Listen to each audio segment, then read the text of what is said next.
Well, in the State of the State message this week, the governor again expressed support for the idea of eliminating property taxes. While Florida property values have surged in recent years, this has come at a cost to taxpayers squeezed by increasing local government property taxes. These escalating assessments have created a gusher of revenue for local governments, and in many throughout Florida have seen their budgets increase far beyond the growth in their populations. Taxpayers need relief.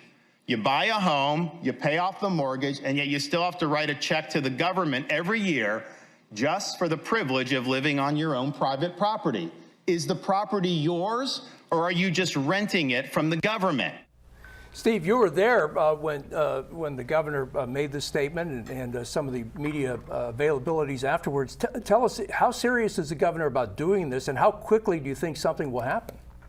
Well, I think he's very serious, and a lot of people in the legislature are very serious, and it's very reckless. And they're misleading the people of Florida right off the bat because they haven't been honest about even suggesting where the replacement revenue is going to come from.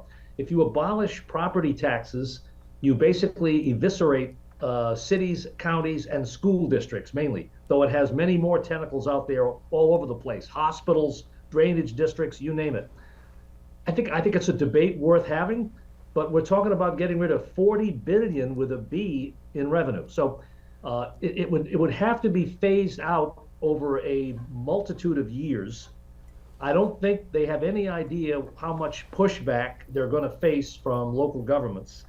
And God help that city or county that gets caught in the next couple of months with some scandal with wasting money, paying outlandish salaries. They're in for a very, very difficult time. The legislature is lying in the weeds looking for a good example of waste in local government, and they're going to find one. Jennifer, if we do away with property taxes, where do we get the revenue from? I would assume it would come from sales taxes, and from what I've read, it would increase sales taxes upwards of 12% or higher at minimum to make up the shortage in our property taxes.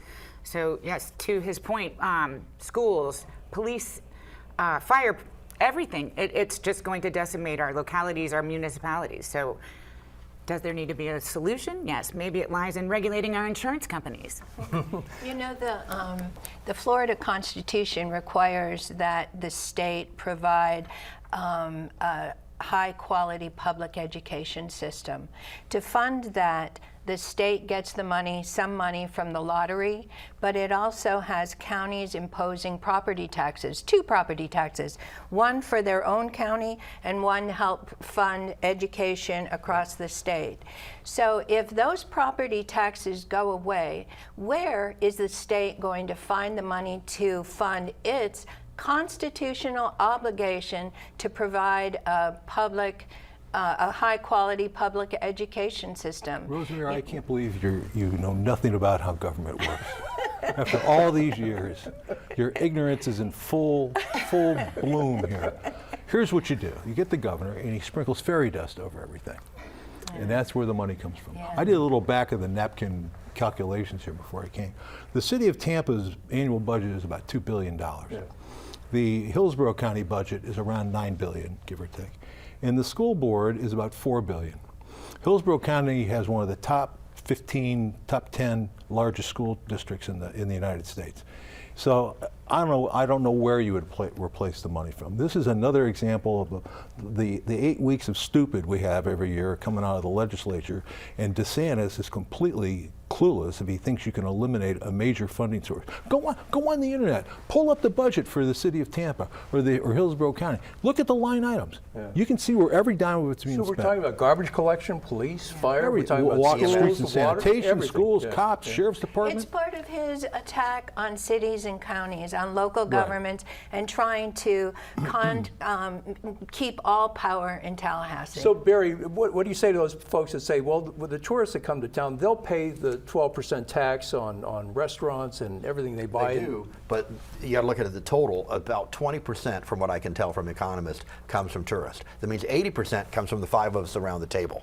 80%. So this is a reaction to, there's a lot of the Republicans and I think a lot of Democrats and independents think that the counties and cities have increased their budgets too much. So this is a reaction to that. But we don't need to take a sledgehammer. We need to put caps on how much they can raise with inflation and things like that. Last year we passed an amendment with 67% that raises the homestead exemption to inflation. So there's things like we can do that rather than this draconian tax, but also not only is it regressive, it's not stable. Whenever you have an economic downturn, you lose revenue. So then you got to shut down the schools in the summer. I remember trying to go to college in Florida 20 years ago, and we had to shut down the summer classes because revenue wasn't there. This is a bad idea. So if it happens at all, it's going to be put before the Florida voters. Some issue will be on the state ballot in one of the coming years. This is the same state that voted for Trump. Of course these people are going to vote to get rid of property taxes.